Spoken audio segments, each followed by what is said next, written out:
Hi, Miss Jones. It's so good to see you again. This is our third session, and I want to thank you for coming in today again to meet with me. How are you doing today? I'm doing great. I'm Okay. doing as well as I could be. Okay, that's good. It's glad to hear that. And before we start today, Miss Jones, I would just like to go over the confidentiality with you again. And you Okay. know that everything we say here in this therapy session is kept between the two of us, me and you. Yes. And I've explained the limits of confidentiality. If you reveal to me that you're going to hurt yourself or someone else, then I have to breach that confidentiality. Do you understand? I understand. Okay. And you're willing to continue to participate in the therapy session? Yes, I am. Okay. I want to thank you once again so much for coming in. You're welcome. Okay.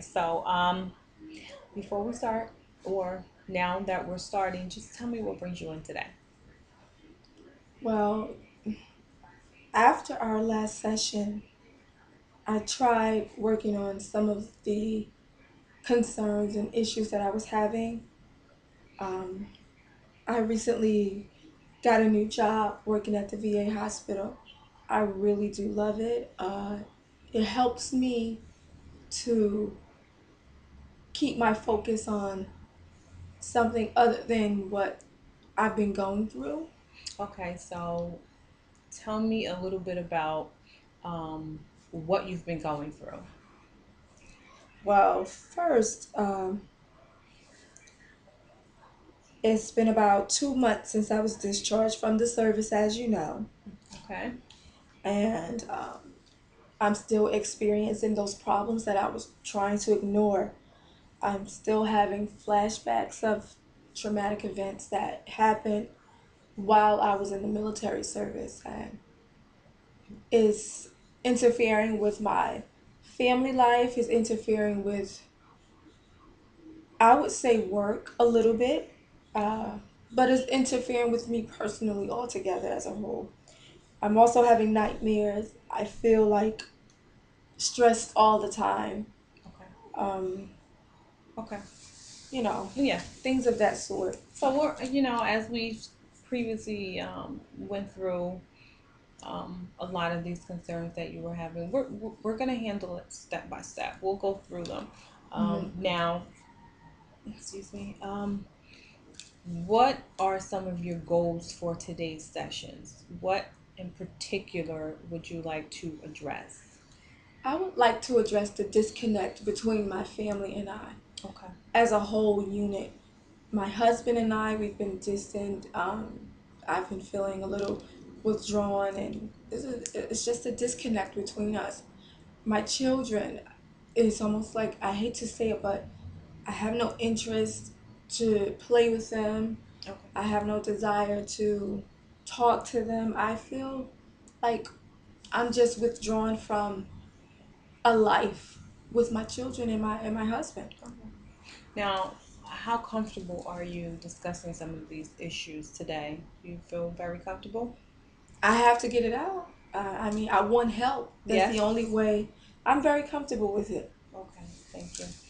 So we previously discussed some treatment plans the last session, some cognitive behavior therapy, as well as family therapy, which Right. could help with the disconnect that you've been feeling with your family, your husband, and your kids. Hmm.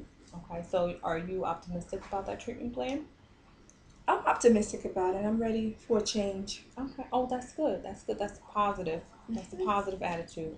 So, and as well as last time and this time, you've expressed your concerns about the nightmares, about being irritable, being Yes. socially withdrawn, having that disconnect from your husband and your kids, and your inabilities to concentrate, and the constant reminder of the traumatic event. Is that correct? Yes, that is correct. Okay. So what are some of the steps for you coping with some of your some things that's been going on with you as a result of your traumatic experience?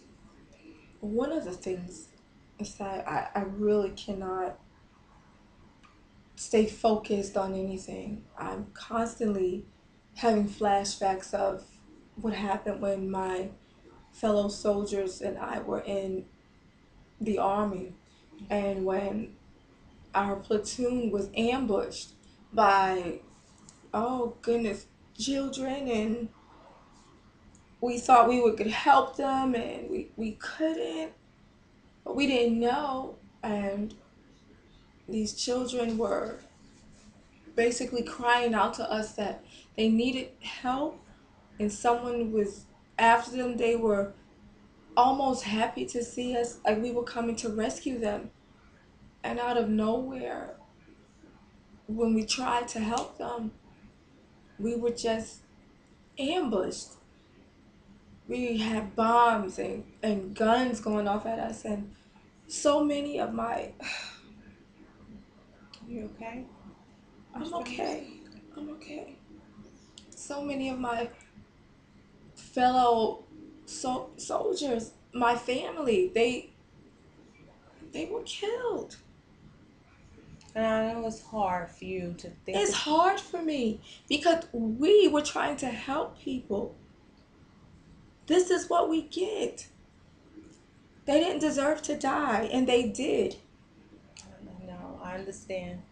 I really do. I understand how you must feel right now. Sometimes I wonder, like, what we could have done differently. I don't know.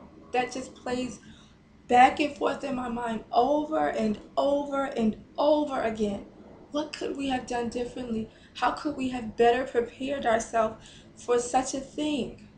Now, as you sit and you go through this event in your head and you replay it in your head, what are some of the feelings that you're feeling right now?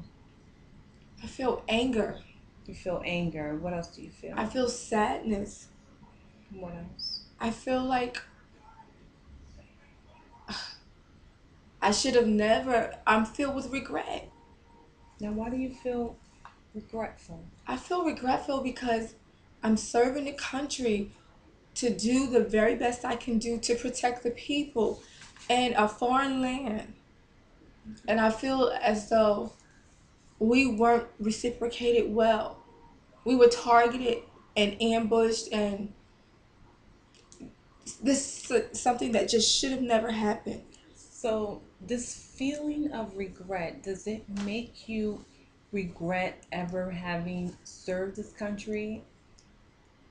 I can't say 100% that I regret serving the country, but I'm 50-50. I'm half Okay. filled with regret and half filled with, okay, well, I was doing my job and I was there to serve my country, but I'm regretful because I've lost so many, not just me, the families. They've lost so many good people because of this tragedy and because of this war that we have going on. I can understand. Are there any other feelings that you're feeling right now as you sit and you think about what has happened? I feel stressed. I'm always paranoid. I'm always thinking that something is going to happen. If I hear a car, a loud noise, I'm jumping, I'm ducking. I can't fall asleep and stay asleep. I'm always waking up in a cold sweat, just thinking the absolute worst of people and things. And recently, we've been having a string of burglaries in our neighborhood. I can't go to sleep because I feel like I need to protect my family. I'm up at night by the door with a gun. I'm focused on someone coming in to attack us, to ambush my family. And I don't want to happen with my family with what happened in the service. I can't afford for that to happen again. So does this feeling of hypervigilance, of you being in the house, you having your weapon, protecting your family because you're afraid that you may get ambushed as if you That did is in Iraq? exactly that is exactly the reason I need to stay focused. I need to protect my family Yeah. by any means necessary because I don't want a recurrence of what happened and what I saw. It was just something that you cannot even imagine. You can't. Yeah. I can only. And I don't trust people. I don't trust anybody. Now, when you say you don't trust people, people in family, strangers, workers, I who? don't trust anybody. Whoever falls into that category, Why don't you trust anyone? after what I've experienced, if innocent children can be used as pawns to lure people who are coming to help them, what makes family, friends, or strangers any different? So that your traumatic experience has also diminished your trust in Yes, others. yes, it has. Okay, Very now, much so. okay, now we've talked about some of the symptoms that you've been experienced from your um, tragic event, which you have post traumatic stress disorder, Hmm. and now the nightmares. When did the nightmares start? The nightmare started shortly after I was discharged from the service, and they were very gruesome in the beginning, but as time went on, it progressed as a broken record playing over and over, but with more gory details. And I have dreams and nightmares of body parts going everywhere. I have dreams and nightmares. I just can't. It's just too much. You okay? And I don't know what to do about it because you You try to go to your family and they think you're crazy and they say, well, this should be something that you can get over, and it's just now not that easy. have you been able to talk to anyone about this? No, I haven't spoken to anyone about it. I can't. They don't understand. They will never understand. And they Okay. think that, okay, maybe you just need to take a sleeping pill and go to sleep, drink, eat a piece of cake and laugh, and it's gonna wipe away everything. It's not. So they don't understand what They you've don't been going through. understand. So you just keep it to yourself. I You don't. keep it to myself. I don't talk about what happened, not even to my husband. I Okay. don't mention it. He doesn't even want to hear it. Has he asked you? He has not asked me. Okay. Since he has not asked you, just describe to me what the relationship is like between the two of you. When I say that, I mean, like, for example, how is it on a day to day basis? What's your conversation? What's Oh, your interaction like? wow. Day to day basis with my husband, if I'm not already up, we wake up together. Half the time we're sleeping in separate bedrooms because my nightmares have gotten to the point where it's interfering with him sleeping at night. So now I feel like we're two strangers coexisting